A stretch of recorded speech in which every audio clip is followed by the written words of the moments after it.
abrir a palavra do Senhor em 2 Tessalonicenses,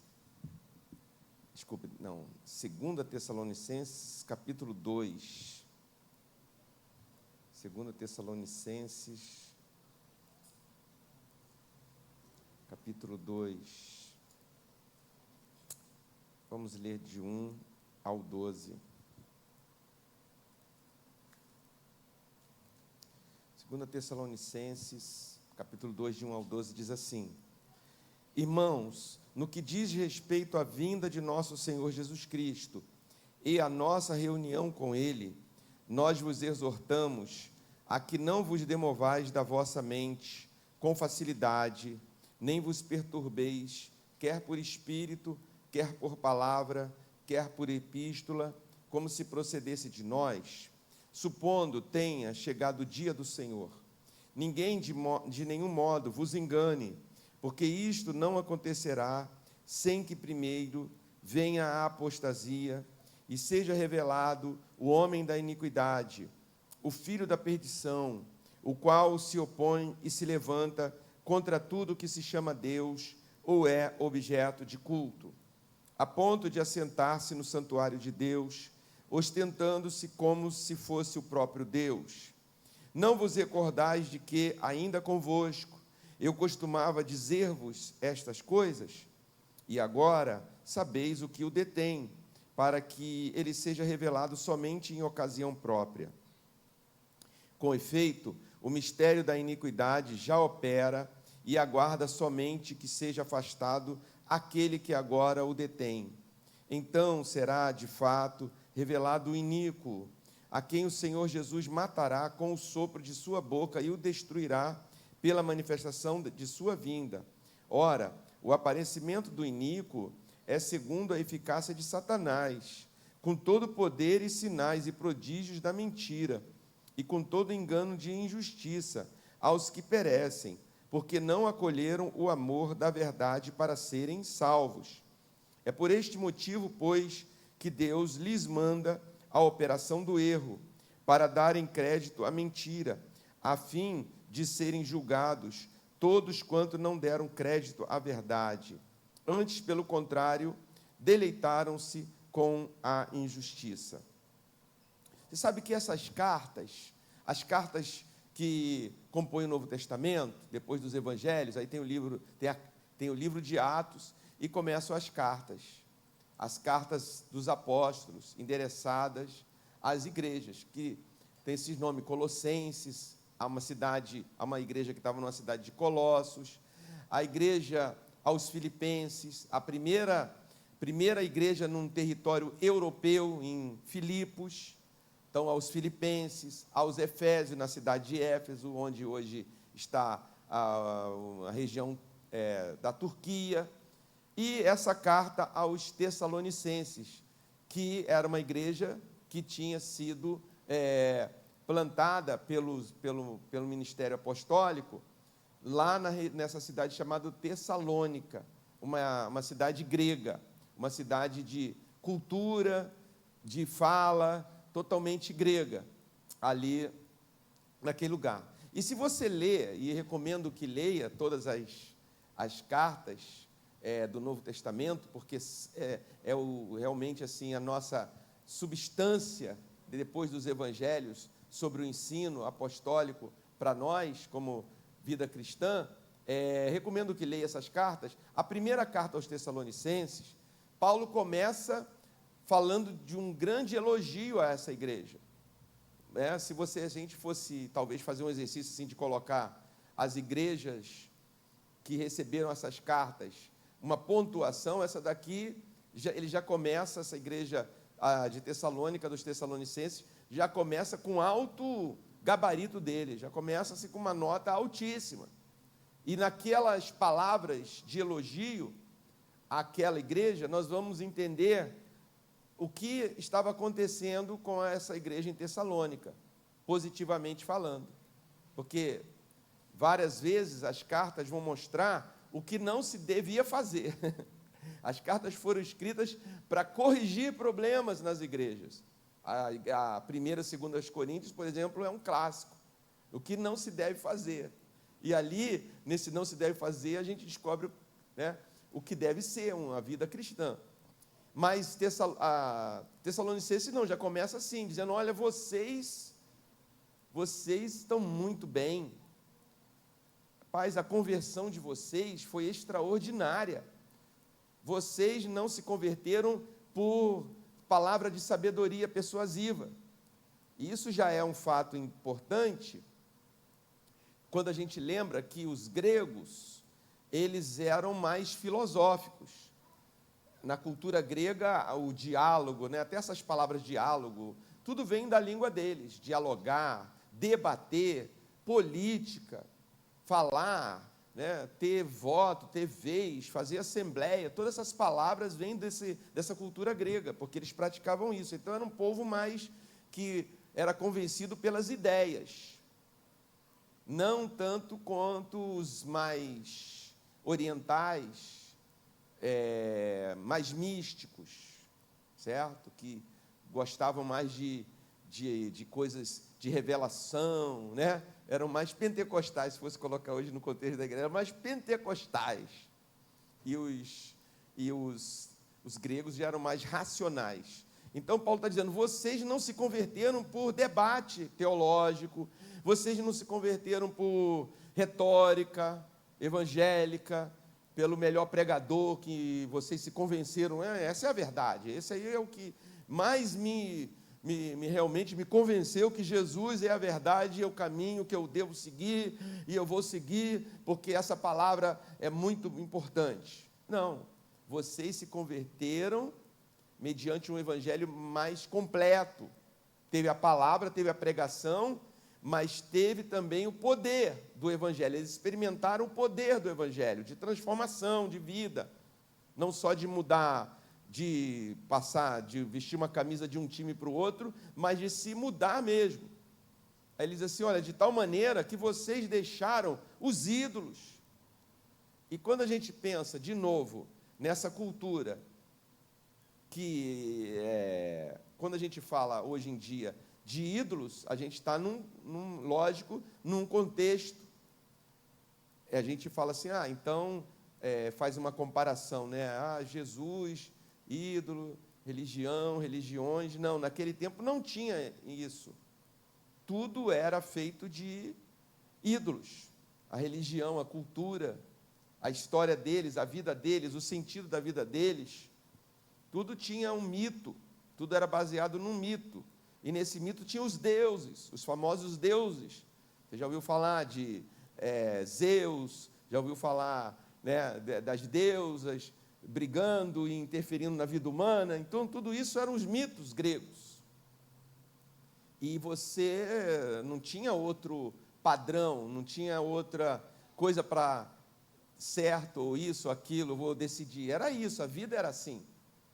Não tinha ciência, né? Tudo era explicado pelo mito. Então, imagina o quanto isso deve ter sido forte para essas pessoas conseguirem sair disso. Entenderam? A primeira vez chegou esse evangelho de Jesus por esses apóstolos, esses caras estranhos que chegaram, falando de um Jesus, falando da sua história, da sua morte, da sua ressurreição. E eles recebendo essa palavra e recebendo com poder, eles se converteram, eles largaram tudo isso. Então, é só para a gente poder refletir um pouco o quanto deve ter sido difícil e poderoso esse evangelho, capaz de convencer os gregos a tomar essa decisão, de seguir não pela razão, e deixar tudo aquilo que eles acreditavam como verdadeiro, como foi construído tudo. Então, eles se tornaram cristãos.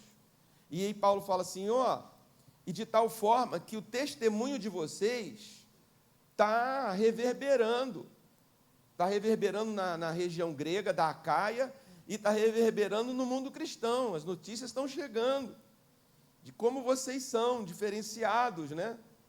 Nessa fé de vocês. Vocês estão vivendo esse evangelho, né, realmente, e estão suportando tribulação, porque não deve ter sido também fácil.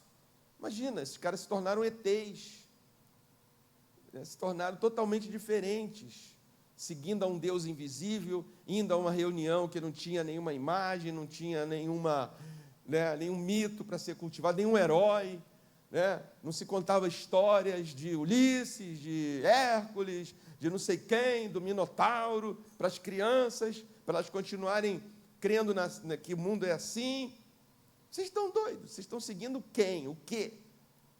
Como é o Deus que vocês estão seguindo? Não se vê, é invisível. Invisível, o que é invisível, né?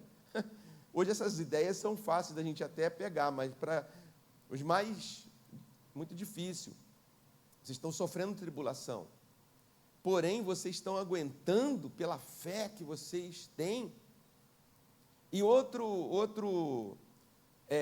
coisa que espantou Paulo é que eles estavam passando uma tribulação também econômica. Uma certa crise econômica, estavam sofrendo uma recessão, e possivelmente eles, por serem cristãos, mais ainda, porque, imagina, também dá para a gente imaginar um pouco, mas mesmo assim vocês continuam sendo generosos, as ofertas que vocês enviam aos pobres,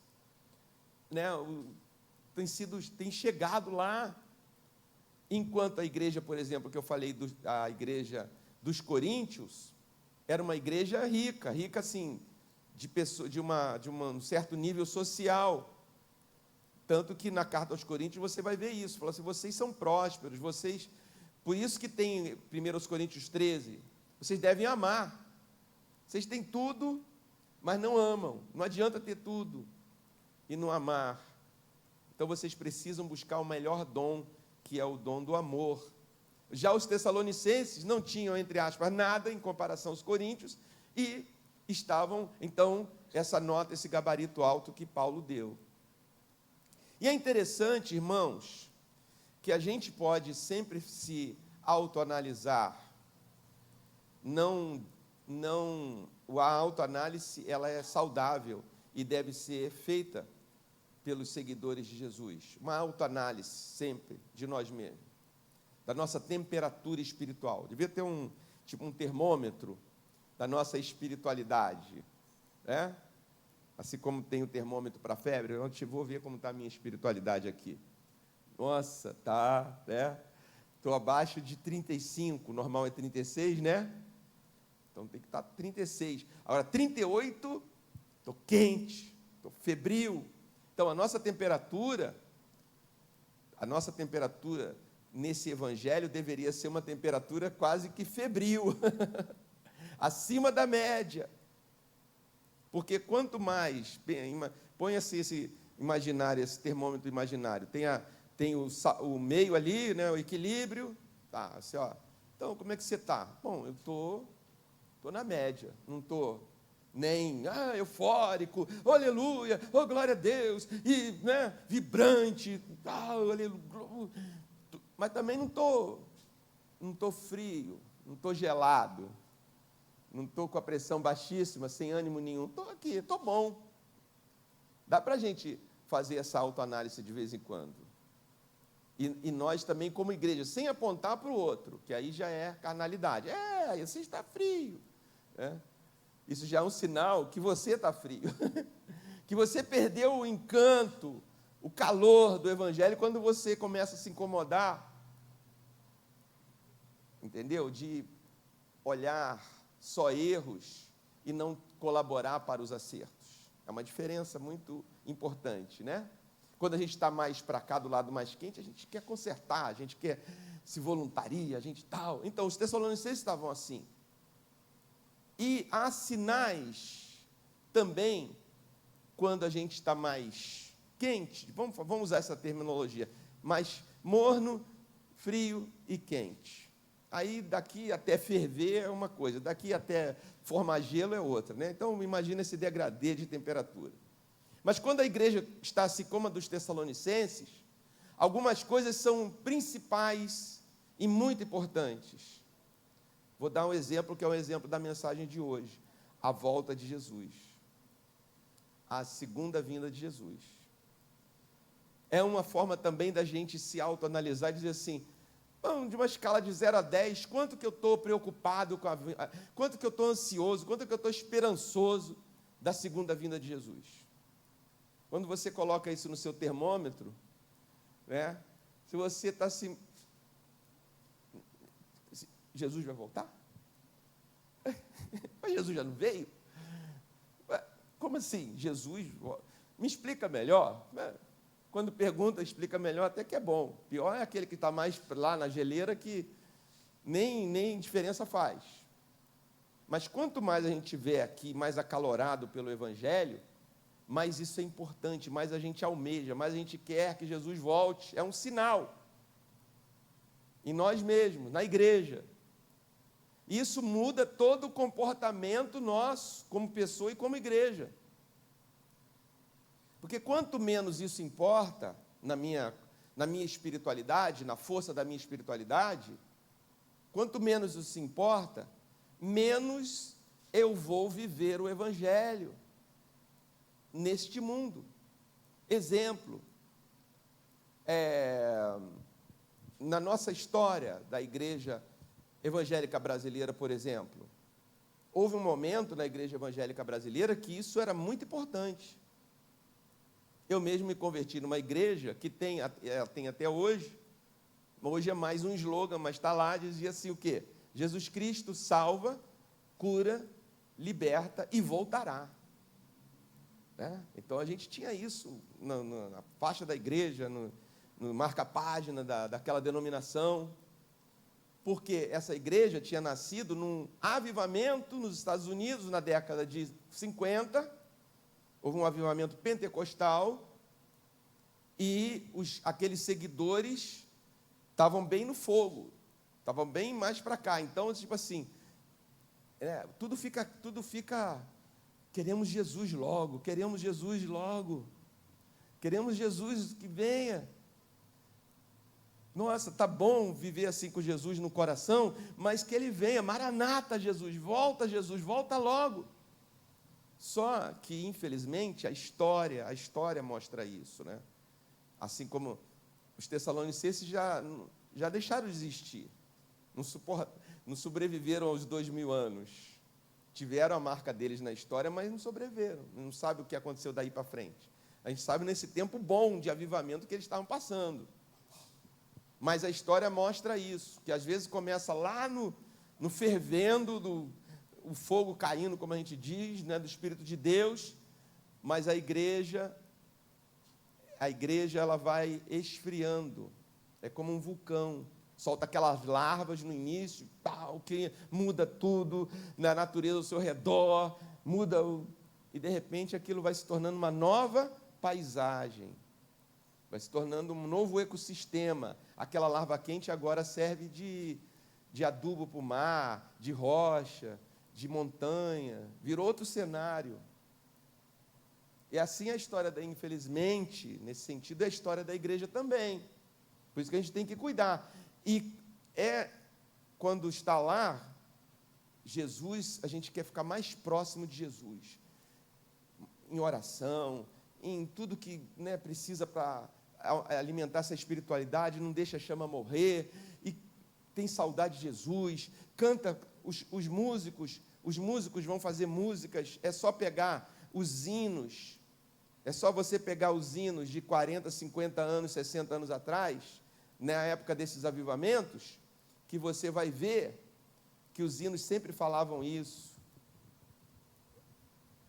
Há quanto tempo a gente não canta? Só para fazer um teste aqui. Quanto tempo que a gente não canta música na igreja evangélica brasileira, aqui dentro também, que fala assim: Jesus voltará, te prepara, Maranata, Cristo vem me levar, para o céu irei morar, glória, aleluia, Maranata vem Jesus, sou coberto pelo sangue de Jesus. Cantei isso na minha juventude. Aí a gente vai esfriando mesmo, esse é o termo, e essas coisas vão deixando de ser tão importantes na nossa espiritualidade. O importante agora é cuidar de mim, o importante é isso e isso, e vai ficando cada vez mais longe Então, por isso que foi ficando cada vez mais longe na igreja. A própria igreja do Nazareno, que é anterior a essa que eu me converti, a igreja do Nazareno nasceu nos Estados Unidos em 1870 e pouco, e 1895 foi organizada a primeira igreja do Nazareno na Califórnia, também dentro de um avivamento. O fogo estava queimando lá, naquelas homens e mulheres, os primeiros. Temos relatos incríveis da história daqueles homens, daquelas mulheres, coisas lindas, né, que vale a pena a gente conhecer essas histórias da igreja do Nazareno no século XIX, início do século XX, e aquelas homens e mulheres saíram pelo planeta, 50 anos depois da organização da igreja do Nazareno. A igreja do Nazareno foi organizada como uma denominação em 1908, no estado do Texas. A primeira igreja foi na Califórnia, mas a organização da denominação, unindo outras igrejas que estavam avivadas e criam da mesma maneira, na santidade, naquele fogo todo no coração e tal, se uniram em 1908 e deu origem à igreja do Nazareno. 50 anos depois, os primeiros missionários dessa igreja chegaram ao Brasil em 1958 para abrir a nossa denominação aqui em Campinas. Então, logo no início, esse pessoal já tinha... Eu tenho fotos, eu pesquisei isso, fui aos Estados Unidos, lá nos arquivos, tem um arquivo lindo, lá tem o jornal, eu li o jornal digitalizado de 1800 e os sermões que se pregavam na igreja da Califórnia, no tabernáculo, chamava Tabernáculo da Glória, num barracão na Califórnia, que era terra de ninguém, era terra dos aventureiros, gente que tinha perdido tudo no leste, e falava assim: estou falido, estou perseguido, e começaram a atravessar o país. Lembra aqueles filmes antigos de faroeste, aqueles carroções? E chegaram nessa Califórnia, que era terra de mineiro, bandoleiro, né? Um verdadeiro terra sem lei, tanto que tinha aquele xerife, tinha um cara lá que dava tiro. O próprio povo dizia: você vai cuidar da lei aqui, porque o governo nem conseguia chegar lá. E lá que a nossa igreja foi para esse povo. E eles começaram a se converter, igual os tessalonicenses, não por filosofia, mas por demonstração do poder de Deus. Eu tenho fotos, eu tenho um trabalho, um arquivo maravilhoso que tem na nossa sede nos Estados Unidos. Eu fui pesquisar lá. Então, você vê, naquele tempo, em 1908, 10, já tínhamos chegado à China. Tem fotos de colégio, de hospital, trabalho nazareno na China.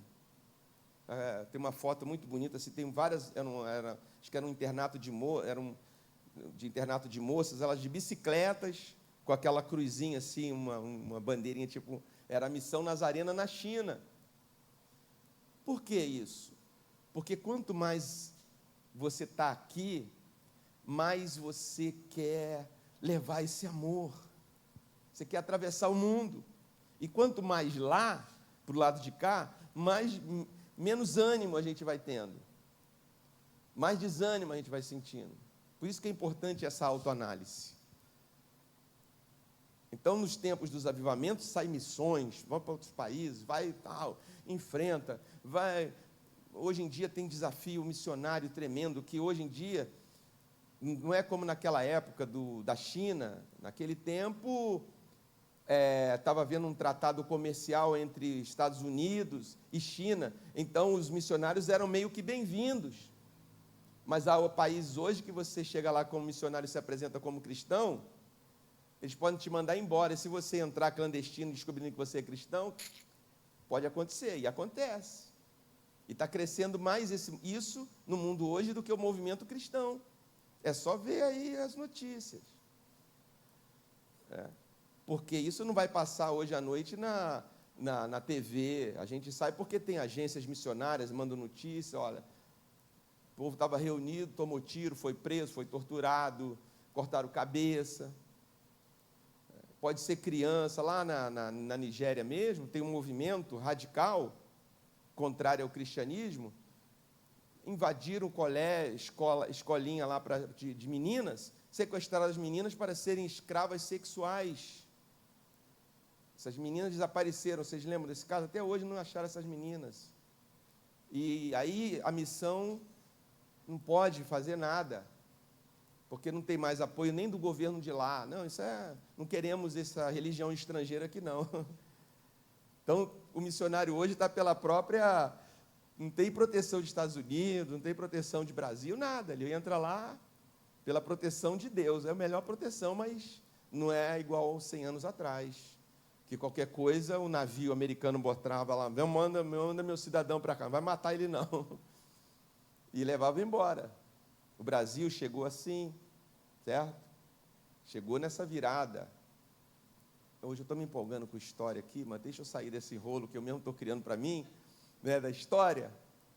Mas eu só quero demonstrar com história, que é uma área minha, assim, de trabalho, como nós vamos perdendo essa essência. E os tessalonicenses, eles nesse momento, como eu já disse, eles estavam avivados. E eles estavam querendo saber, e Jesus vai voltar? Quando é que Jesus volta? Está bom a igreja, está bom a perseguição, a gente está bom desenvolvendo o amor, mandando oferta para os pobres de outros lugares que não tem nem o que a gente tem, o pão que a gente tem, vamos lá para eles alimentar e tal, para manter esse evangelho vivo e beleza tal, mas e Jesus? Aí Paulo escreveu essa segunda carta, porque às vezes, e eu preciso dizer isso, também na história aconteceram exageros aqui, nesse negócio de... Porque aparece sempre umas pessoas que querem saber mais que a palavra de Deus, só para ser polido com eles, sabe? Eu pensei em falar outra coisa, mas eu vou falar assim, parece pessoas que querem saber mais que a palavra de Deus, tá? Ser polido. E diz, não, Jesus já voltou. Jesus voltará a tal hora. Ou Jesus não voltará. Não, isso é lenda, isso foi um mito dos primeiros cristãos. 2000 anos voltou, vamos viver. O reino de Deus já está aqui. O reino de Deus é a tua alegria, a tua felicidade. O reino de Deus você está bem? Estou. Então, está no reino de Deus, está abençoado. Você está abençoado? Estou. Olha a marca do seu carro. Então, você está no reino de Deus. Esquece esse negócio de Jesus. Olha para mim. Creiam em mim. Creiam em mim. Vocês estão entendendo, né? Então, isso já havia lá. E foi por isso que Paulo se preocupou. A boa fé desses irmãos pode ser surrupiada por esses malandros, desculpa, como é que fala? Por essas pessoas equivocadas.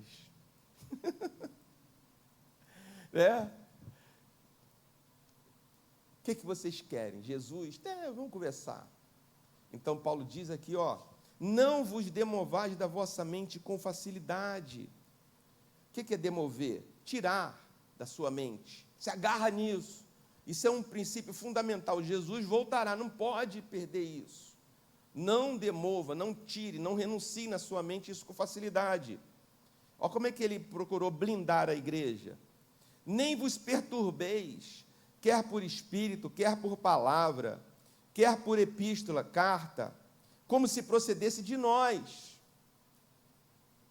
Já tinha gente, naquela época, se passando por Paulo, por Pedro, por João, relativizando o ensino dos apóstolos. Não, mas Jesus voltará, mas ele voltará. Né? Porque qual a consequência disso, né, irmãos? A consequência é se render de volta, é se render para aquilo que já deixou para trás. Voltar, dar marcha ré na fé. Se você não está olhando para frente. Para onde vocês estão indo? Estamos encontrando Jesus. Estamos indo ao encontro de Jesus. Se a gente perde isso, qualquer chamariz nos distrai, nos paralisa. E aí, vamos ver as consequências disso, né? Como se procedesse de nós, supondo que tenha chegado o dia do Senhor. Ninguém, de nenhum modo, vos engane. Está vendo aqui? Ele botou a autoridade apostólica dele. Ninguém vos engane. porque isto não acontecerá sem que primeiro venha a apostasia e seja revelado o homem da iniquidade, o filho da perdição. Então ele falou assim, nós não sabemos quando Jesus vai voltar. Não deixa ninguém dizer vai voltar, porque, lembra que eu falei? Infelizmente a história também tem exageros. Teve gente 100 anos atrás, 50 anos atrás, até outro dia aí atrás, que falou, Jesus vai voltar tal dia, tal hora. Ele me falou. E aí não voltou. Isso foi desanimando a igreja, tirando essa esperança da glória da igreja. Falaram que Jesus ia voltar, não voltou. Lembra do Big Bang? 2000, vai haver uma catástrofe e tal, e Jesus voltará. Não voltou. Aí a gente fica assim, não quero nem saber desse assunto mais, isso já deu, né? Por isso que também vai esfriando, né? Vai demovendo. Mas os sinais ele deixa claro aqui. Antes da vinda de Jesus, é isso que vocês precisam prestar atenção, porque é aí que mora o perigo. Então vamos ver. Ele diz, vai haver a apostasia. O que é a apostasia? Apostasia quer dizer literalmente o abandono da fé. A fé vai perdendo interesse. Mas espera aí, pensem comigo aqui. Essa apostasia é para o mundo ou é para a igreja? O que vocês acham? O mundo vai se desviar da fé em Jesus? Não, né?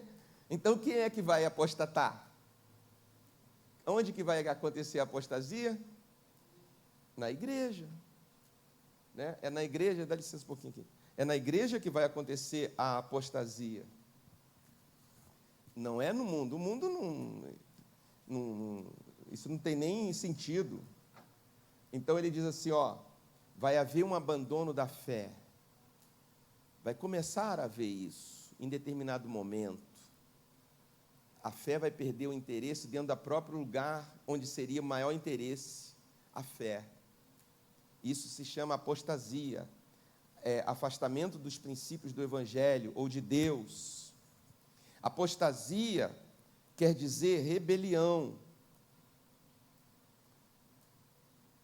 É uma coisa pensada, é uma coisa aceita, não é uma coisa só de ingenuidade. Eu não sabia que eu estava, né, me rebeliando contra Deus. Por quê? Por que rebelião contra Deus? O segundo elemento que Paulo diz vai surgir, Jesus já tinha falado isso, vem agora, o homem da iniquidade. O que é iniquidade? Iniquidade quer dizer sem lei. A tradução, que essa palavra vem do grego, anomos ou anomós, grego quer dizer sem lei. Então é a mesma palavra para iniquidade.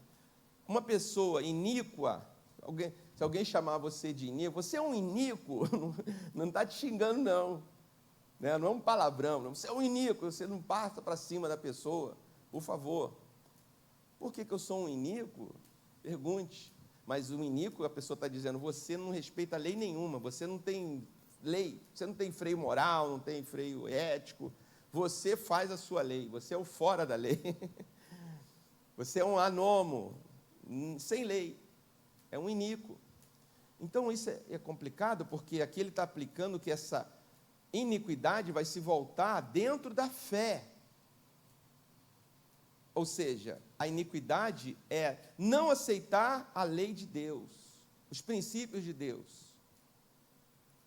E ele está dizendo que vai surgir um camarada aí, não um camarada não, um sujeito, sei lá, uma coisa, vai surgir uma criatura, que vai encarnar essa iniquidade nele, e vai levar o mundo inteiro a segui-lo numa rebelião contra Deus, vai concentrar toda a rebelião da história, desde a queda do homem, essa pessoa, que o Apocalipse chama de anticristo, ele vai encarnar toda a rebelião contra Deus e vai liderar a humanidade, ou uma parte da humanidade que não vai se arrepender.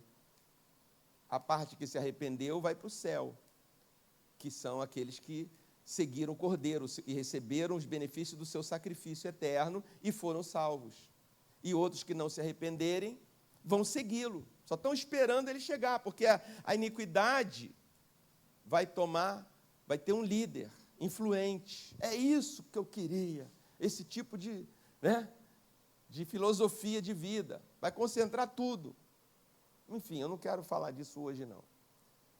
Mas o que eu quero adiantar um pouquinho é o que é mais importante para nós. Dado que, graças a Deus, a gente ainda não está vendo esse sujeito por aí, né?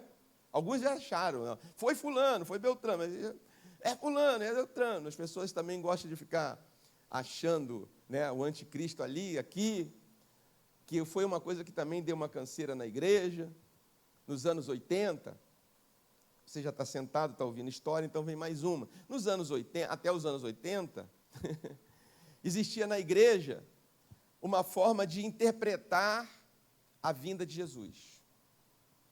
Eu fui ensinado assim, as primeiras lições que eu tive em escola dominical, em estudos bíblicos, às vezes vinha preletor de fora para dar esses estudos para nós. Olha, aí ele mostrava um mapa, assim, um mapa às vezes no flip chart. Meu Deus, eu estou um dinossauro mesmo. Flip chart é um papel grandão, com um mapa desenhado, né? Aí ele dizia, está vendo aqui? Isso aqui é a União Soviética. O anticristo, aí pegava Ezequiel, pegava profecias do Velho Testamento, dizia, o anticristo virá daqui. E o anticristo vai descer, está vendo? O comunismo, a União Soviética, vai tentar. Aí teve a Guerra dos 6 Dias, em 1967, teve a Guerra do Yom Kippur, em 1972, está vendo? Estão ameaçando Israel. O anticristo está descendo para invadir Israel. Está acontecendo. Isso significa que Jesus Cristo voltará. Aí o povo, aleluia! Pô, Jesus Cristo voltará, que bom a guerra, né? Não, nada disso, não é isso não. Eu estou exagerando um pouco. Olha, aí você ficava assim, meu Deus, a gente, né? Essa União Soviética é o anticristo, e quando eles invadirem Israel, os Estados Unidos vai lançar a bomba atômica, vai proteger, porque os Estados Unidos protegem Israel, aí vai ser o Armagedon, que a Bíblia diz, em Ezequiel, que diz em Apocalipse, aí o anticristo vai vir lutar contra Israel, e o Senhor Jesus vai descer para matá-lo lá. Então essa batalha do Armagedon vai ser decisiva. A União Soviética contra os Estados Unidos, é o que está acontecendo, irmãos. É assim que... Só que a União Soviética esfacelou em 1989, 1990. E aí? E agora? Onde o anticristo foi parar? É tipo assim. Então, por isso também esses assuntos deixaram de ser, né, estudados outra vez. Talvez tivesse... Não foi assim, mas vamos rever a maneira como a gente entendia que era, né? Porque eram teólogos norte-americanos que pegavam, né, aquele momento de Guerra Fria para dizer, olha, é isso aí, o avanço do comunismo é o avanço do anticristo. Agora a gente pode... Eu já achava o seguinte, mas o anticristo vai ser capitalista, que diz que vai comprar e vender com a marca? Ele vai deixar de ser comunista para ser capitalista, entende? Porque vai ser um comércio mundial, não é um Estado mundial governando, não. Não é um Estado, todo mundo, entre aspas, socialista, não. É um negócio assim, houve grandes, pequenos, vai continuar as desigualdades, vai continuar o comércio global. Então, se isso não é capitalismo, me deem outro nome, mas, enfim, isso é outro assunto para outra hora também, caso os senhores desejem continuar esse assunto. Então, a gente falou assim, poxa, e aí, fim da União Soviética, acabou a guerra, quando Jesus voltará então? Não vou mais pensar nisso não. Olha, entende? O dano, o prejuízo maior é isso, a gente perder isso. Por isso que ele fala, não demova de vocês, não tire isso de vocês. Jesus Cristo voltará. Com a União Soviética, sem a União Soviética, com Gog, com Magog, Jesus Cristo voltará. E eu vivo nessa esperança, eu vivo para isso. Ninguém vai me tirar isso de mim. Agora, antes de anticristo, tem uma advertência muito importante para nós aqui hoje, irmãos. Está no verso 7. Porque ele diz, com efeito, o mistério da iniquidade já opera. É isso aqui. O mistério da iniquidade já opera. Então ele está dizendo, ainda não chegou o cara, não personificou, mas esse negócio, vou chamar assim, esse mistério, esse sentimento, essa mudança de cabeça, essa maneira de enxergar a vida, de uma forma de iniquidade, de rebelião contra Deus, isso já está operando. E isso chegou até nós. E por isso que Jesus mesmo disse, por se multiplicar o quê? A iniquidade, o amor de muitos esfriará. Agora, e por isso que é importante você conhecer o sentido das palavras. Procure, pesquise as palavras, né, na Bíblia. Tem Bíblia com tradução mais moderna, essa aqui é uma tradução antiga. Iniquidade, ninguém fala mais isso, ninguém chama ninguém de iníquo, ou seu iníquo, né? Para com essa iniquidade, irmão, não, né? Então a gente não, mas existe aí o Google da vida, existe esses, o que quer dizer iniquidade? Eu mesmo fiz isso aqui para preparar essa mensagem, iniquidade. Antes eu tinha um dicionário grossão, eu ia lá, pegava meus dicionários, ficava fazendo uma mensagem cheia de dicionário para ver. Agora você tem isso na palma da mão, quer saber o que essas palavras? Veja, mas precisa ver. Porque a gente confunde iniquidade com pecados e certos tipos de pecados. Vou explicar. A iniquidade é um pecado? É. Talvez o maior pecado no coração humano, o pecado inato no coração do homem. O homem nasce rebelde contra Deus, não aceita Deus. Tanto que a gente tem que ensinar nossas crianças, né? Se fosse uma coisa natural, as crianças já vinham todas crentes em Jesus, e o mundo ia desviar ele, e o nosso trabalho ia ser, não, meu filho, não, continue. Mas a gente tem que convencer nossos filhos e orar para que eles tomem a decisão deles. Isso significa que no coraçãozinho de todo ser humano, meu, seu, no nosso vovó, de todo mundo, nasceu com essa rebelião. Não quero criador nenhum, ninguém me criou. Eu me fiz no ventre de mamãe e vim. Né? Somos todos anômos, iníquos. Isso não é o pecado X, Y, Z. Então as pessoas confundem. A iniquidade é que está aumentando, está vendo?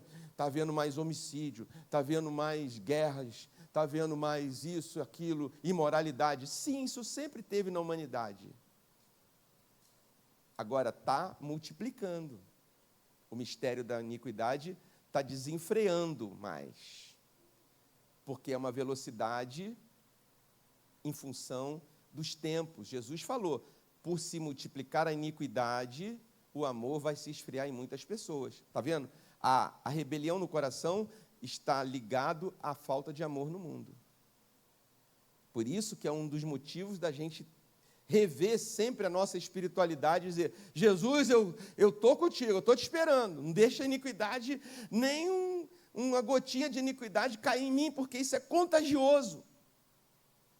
Eu acabei, antes de vir para aqui, eu estava lendo um artigo no jornal Estado de São Paulo, também, de novo, né? Antes tinha que ficar com um jornal enorme, agora tem um jornal aqui, eu sou assinante, falando sobre a inteligência artificial. E eu não estou aqui atacando a inteligência artificial.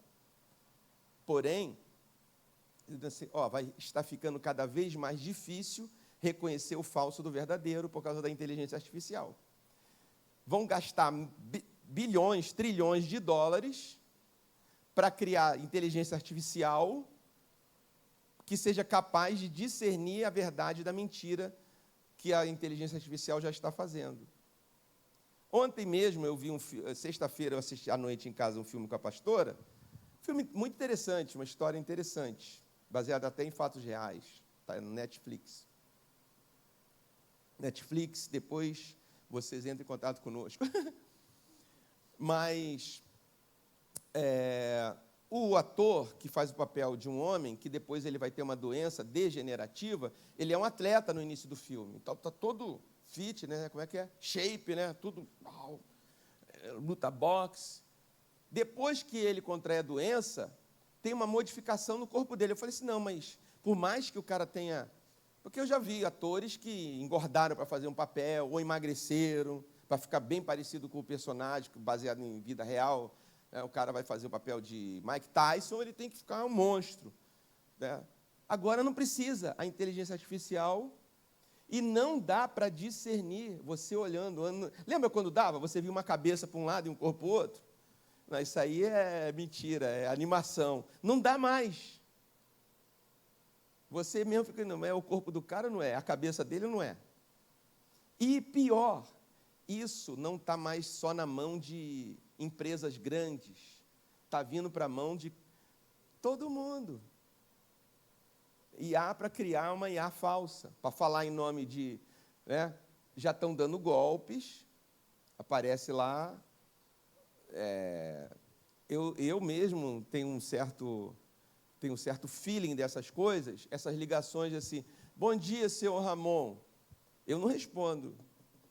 Porque vai gravar minha voz, vai pôr minha voz num perfil falso, acessa meu banco, acessa a minha imagem, vai fazer a minha imagem falar, pega a minha foto. Aí eu quero saber se é o Ramon mesmo que está aqui para liberar, né, nessa conta. Sim, sou eu, com a minha voz. E vai liberar. Já está acontecendo esse golpe. Isso não é uma coisa que o golpista precisa ter 1 milhão para desenvolver isso. Alguém, né, na chamada deepfake da internet, pega esse negócio que faz para ele. Sua mãe dizendo, eu não te amo, meu filho. E você, mamãe, é você mesmo, é minha mãe. Os cientistas estão estudando isso porque isso já está mudando a nossa percepção cerebral. Imagina das crianças, que ainda não tem todas essas golpistas, sei o quê. Vai acreditar ou não vai? A política está indo para esse campo. As empresas estão indo para esse campo. Os negócios estão indo para esse campo. Porque está sendo valorizado a credibilidade. Como é que você vai acreditar? A gente vai ficando tão desconfiado que não vai acreditar mais em nada. Então, se uma empresa consegue passar algo que você acredite, ela vai ganhar mais do que as outras. Eu vou botar meu dinheiro aí, porque isso é de verdade. Mas como é que você vai saber? Por isso que estão fazendo IAs com muito dinheiro, para as IAs com muito dinheiro, diferenciar para as empresas, isso é falso, isso não é. Esse é um falso cliente, esse é um falso comprador, falso vendedor, né? Mas o cidadão comum não tem esse dinheiro para se defender. Só tem Jesus. Só temos Jesus para discernir a verdade da mentira. Por isso que Paulo está dizendo aqui, a palavra de Deus está dizendo para nós, o mistério da iniquidade já está operando. Agora, no tempo de Paulo, há 40 anos atrás, se eu quisesse aprender essas coisas, era complicado, né? Se eu tivesse uma má intenção, se eu fosse uma pessoa de má fé, nossa, eu queria aprender a fazer isso, a fazer um cheque. Tem até outro filme de um cara que existiu mesmo, que ele foi o maior golpista dos Estados Unidos, ele falsificava cheque, ele deu milhões de prejuízo aos bancos americanos e não conseguiram pegar ele. É um filme muito interessante. Ele consegue se disfarçar nunca foi piloto, ele entra lá e faz amizade, se hospeda em bons hotéis, não sabia pilotar nada. Lê uns livros, a asa, o nome disso, aí ele se infiltrou ali com a lábia que ele tinha, piloto, ninguém foi investir, fez um diploma falso de piloto, que estudou na escola de aviação, não sei o que lá, Agarra-me se puderes, o nome desse filme. Prenda-se, os 2 grandes atores, né? Até que o cara consegue prender ele, mas nunca conseguiram mudar ele. Aí o que fizeram o governo americano? Falou assim, olha, a gente vai perdoar a tua pena se você passar para o nosso lado, você vai identificar fraudes. Então, ele era tão bom que ele conseguia dizer, esse cheque é falso, esse cheque é verdadeiro, isso aqui é uma fraude. Tá, mas entende, nesse tempo, para um sujeito assim fazer uma fraude, ele tinha que comprar livros, estudar, né? Ir atrás de outro mestre para aprender. Agora não. Por isso que a iniquidade está se espalhando. A própria iniquidade ensina a iniquidade. Entenderam? Tem as coisas boas, mas a própria iniquidade tem os mestres aqui. Quer fazer uma bomba, criança? Eu vou te ensinar. Pegue, não sei o quê. E vai aprender o quê? Uma inteligência artificial? Né? Pegue água sanitária com água, sal, não sei o quê, e produz uma bomba, exploda essa escola. Quem ensinou isso? Ninguém. Né? Ninguém, o meu nome é ninguém. Vai aprender como? Esse sujeito. A iniquidade está se espalhando. Por isso, nós precisamos receber a palavra de Deus, como foi dirigida aos nossos pais na fé, se mantenham firmes naquilo que vocês receberam de Jesus.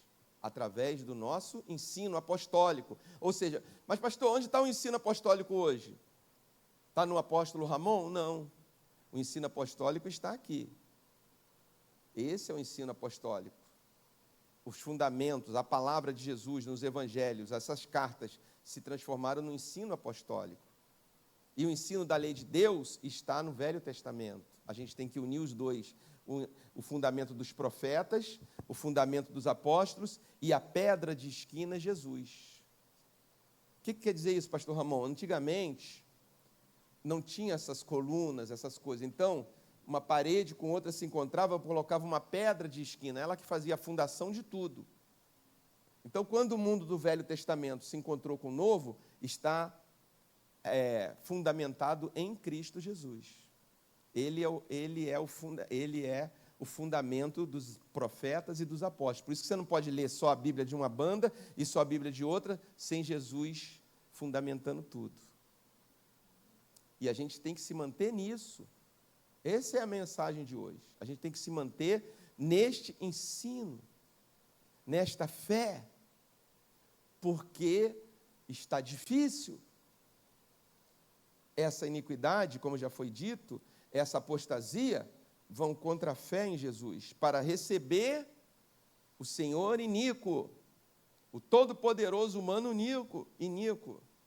Ele vai representar, com sinais e prodígios do diabo, toda a rebelião da antiga serpente vai encarnar nele e ele vai produzir na humanidade, de norte a sul, de leste a oeste desse planeta, vão aderir a ele. Está escrito. Mas também está escrito, quando ele diz: então será de fato revelado o iníquo, a quem o Senhor Jesus matará com o sopro de sua boca e o destruirá pela manifestação de sua vinda. Essa pessoa só vai deixar de existir porque será eliminada pelo próprio Jesus. Nenhum poder humano, nem da igreja, se houver igreja ainda, vai conseguir derrubá-lo. O próprio Jesus virá para fazer isso e extingui-lo, a iniquidade da face da terra. Finalizando, queridos, qual é a nossa vacina? Além do que já foi dito, evidentemente, mas apenas para amarrar aqui. No verso 13 em diante, Paulo diz: entretanto, devemos sempre dar graças a Deus por vocês, irmãos amados pelo Senhor, porque Deus os escolheu desde o princípio para a salvação, pela santificação do Espírito e fé na verdade, para o que também vos chamou, mediante o nosso Evangelho, para alcançardes a glória de nosso Senhor Jesus Cristo.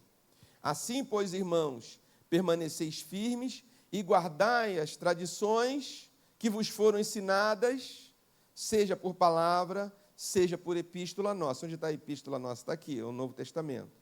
Seja por palavra, que ele ensinou a eles, seja por epístola nossa. Ora, nosso Senhor Jesus Cristo, mesmo e Deus, o nosso Pai, que nos amou e nos deu eterna consolação e boa esperança pela graça, consolem o vosso coração. Então, não fiquem ansiosos. Ele está encerrando esse assunto da vinda de Jesus, que eles estavam ansiosos, assim, por isso, fala assim: portanto, consolem o vosso coração e vos confirmem toda boa obra e palavra. O que vocês vão ficar fazendo? O que nós vamos ficar fazendo enquanto esperamos essa bendita, abençoada esperança? Vamos confirmando em toda boa obra e boa palavra. Vamos plantando um jardim, vamos semear o Evangelho, vamos difundir o amor, vamos bloquear a iniquidade que começa desde o nosso coração, vamos nos encher do Espírito. Mais Deus e menos eu. Né? Deus, se tirar o D, é eus. Então põe o D, mais Deus e menos eus. Eu. O evangelho de eus. Uma moça fez uma música chamada Evangelho do Fariseus. Se eu conhecesse, falar, faz uma música falando o Evangelho dos eus, sem Deus. Que é o eu que faz o fariseu. Mas ela vai aprender isso também, com a experiência. Então, mais Deus e menos eus, que é confirmado pela toda boa obra, boa palavra, porque avivamento, já falei, vai esfriando. A gente não pode viver de avivamento, de igreja. Faz quantos anos que não tem um avivamento no Brasil? Muitos anos. Não sei nem agora, assim, de cabeça, falar qual foi o último avivamento que houve no Brasil. Um avivamento desse, né? Que a gente lê em livros, tal. Mas a igreja está aqui. Isso significa que Jesus está mantendo a sua igreja. Está cuidando dela. Está cuidando das suas feridas. Está arrumando ela para a segunda vinda dele, para as bodas dele. Nós somos também chamados em Apocalipse a noiva do Cordeiro, que é outra coisa também que a gente tem que trabalhar no nosso coração. Uma noiva, né? Está sendo preparada para aquela... Quando Jesus voltar, vai haver um casamento da igreja com o noivo. E isso está escrito em Apocalipse. E aí você fala, mas como que essa noiva vai subir com algumas... Se esqueceu o sapato. Vai ter um casamento aqui na igreja. A noiva chegou. Né? Mas a noiva não se maquiou. Não deu tempo. Ela estava dormindo. Hoje é meu casamento. Levantou, pediu um Uber, veio casar. Não seria uma coisa assim? Oh. O noivo até pode vir que ninguém está olhando para a noiva, né? O noivo empresta um terno aí, irmão, né? Um sapato aqui, um homem dá um jeito. Mas a noiva é o centro do casamento, não é? Todo mundo, quando entra, abre aquela porta e ela caminha, ela tem que estar dentro do padrão esperado de uma noiva. Então, por isso que essa figura da noiva é muito importante. A igreja é a noiva de Jesus. E ele está preparando ela para recebê-lo. Ele que investiu tudo, pagou tudo, adornou ela. E eu vou até parar aqui, porque isso é empolgante também. Então, queridos, vamos orar nessa noite, porque a vacina é essa. É a manutenção. É não deixar ninguém tirar. A iniquidade está bravo, hein? Está balançando. As coisas estão se acelerando para tirar a gente, para levar a gente para a apostasia. Como é que fala? Perder a credibilidade, o evangelho. A igreja perdeu a credibilidade. Então, numa velocidade muito grande. Porque, de novo, né? Antes, eu falei de jornal. Quando tinha uma coisa, a imprensa vive até hoje, a imprensa não publica coisas boas, porque isso não vendia jornal. Você ia de manhã no jornaleiro, passava lá, estava no ponto do ônibus, o que aconteceu? Explodiu, não sei o quê. Me dá um jornal, quero ver mais sobre isso. Você tinha a manchete para ler o que tinha acontecido, aquela curiosidade mórbida do ser humano, será que morreu gente? Quantos morreram? Né? Então, você não ficava sabendo de muita coisa. Preservava mais a sua credibilidade no mundo, né?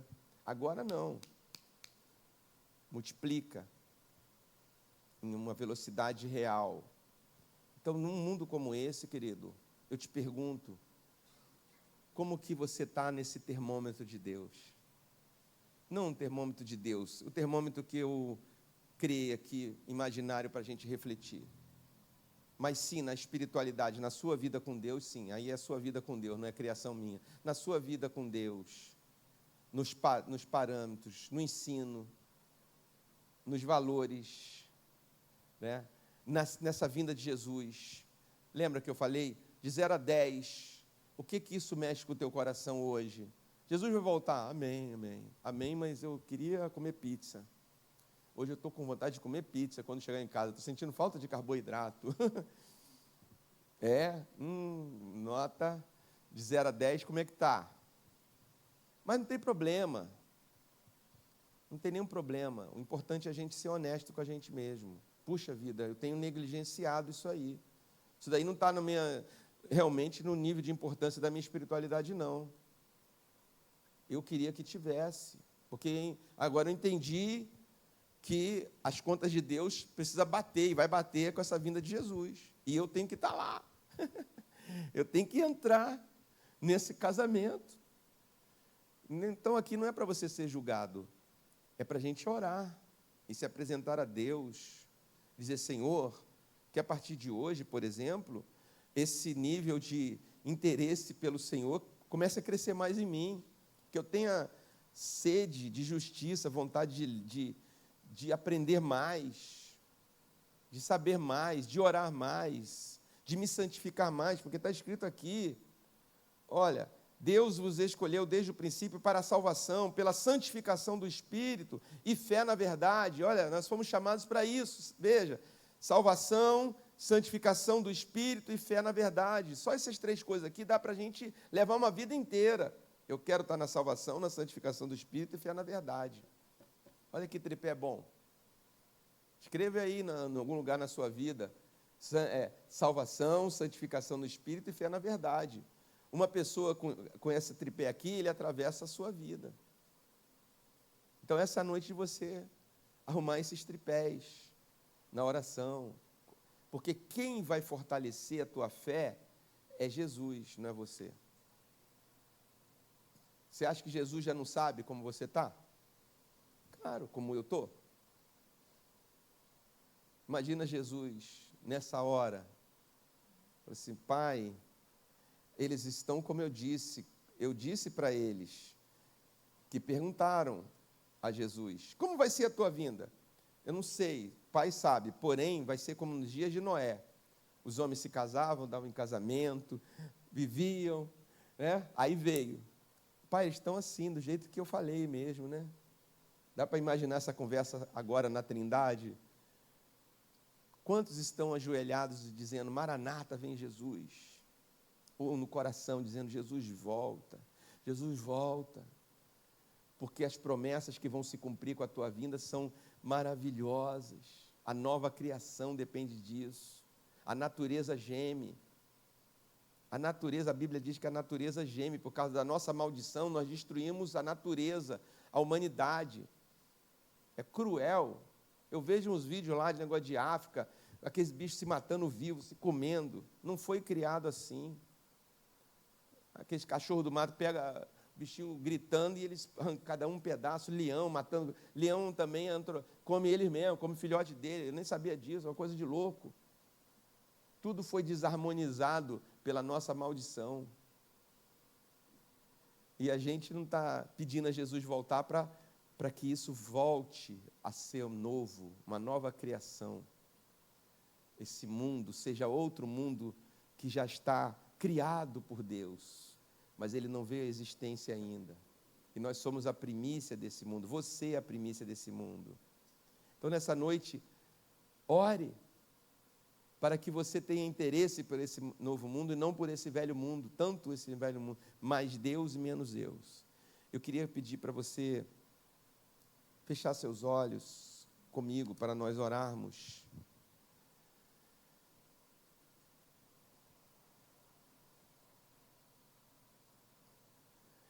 Senhor Jesus, muito obrigado, Senhor, porque o Senhor está conosco. Estejamos no fogo ou no gelo, no meio, na metade ou no início, o Senhor disse que estaria conosco e realmente o Senhor está conosco todos os dias. Senhor Jesus, nessa noite nós estamos orando e em resposta à sua palavra que está escrita aqui, o qual nós somos admoestados no final, no verso 17, no último verso desse capítulo 2, consolem o vosso coração e vos confirmem em toda boa obra.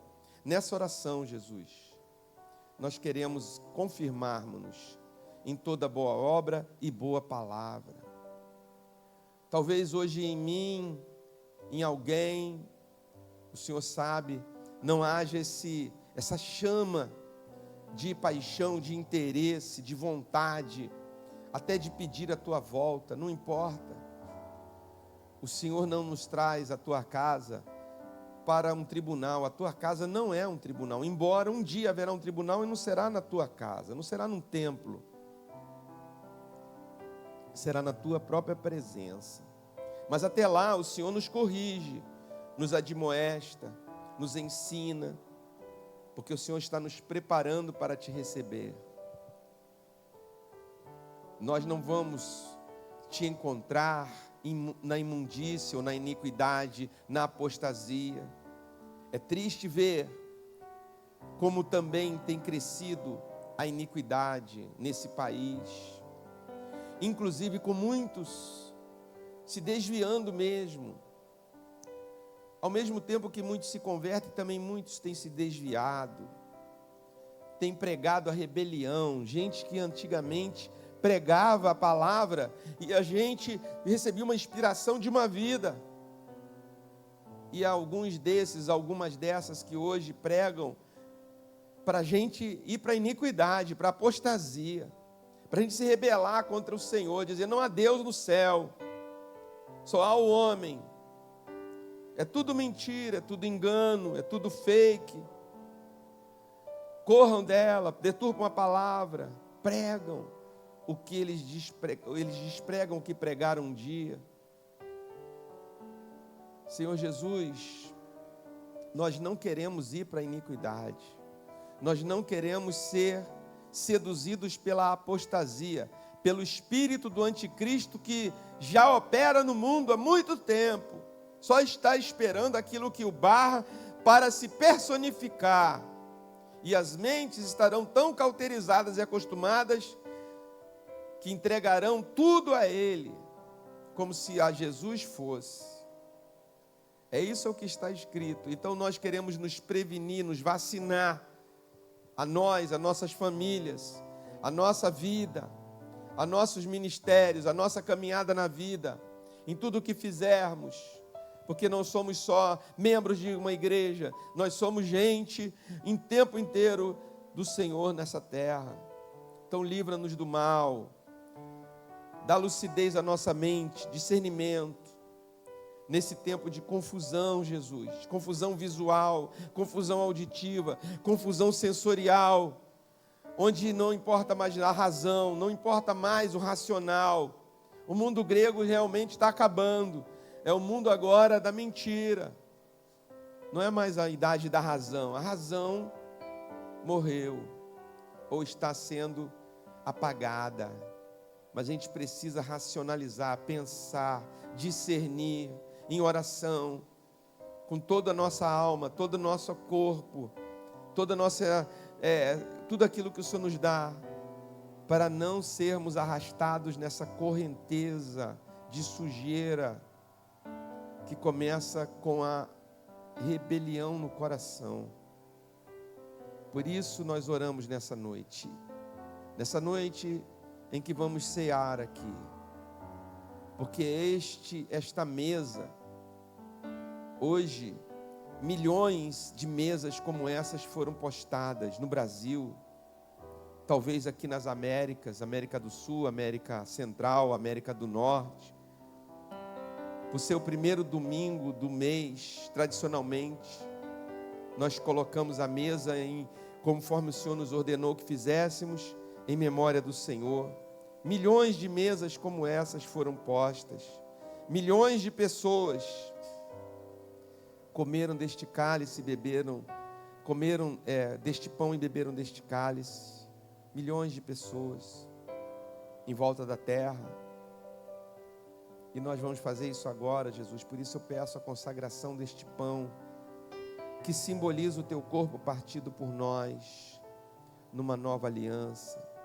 Eu peço a consagração deste cálice, derramado por nós para essa aliança eterna, insubstituível, única, inquebrantável. Jamais será desfeita essa aliança que desceu na cruz do Calvário, do teu corpo, partido por nós.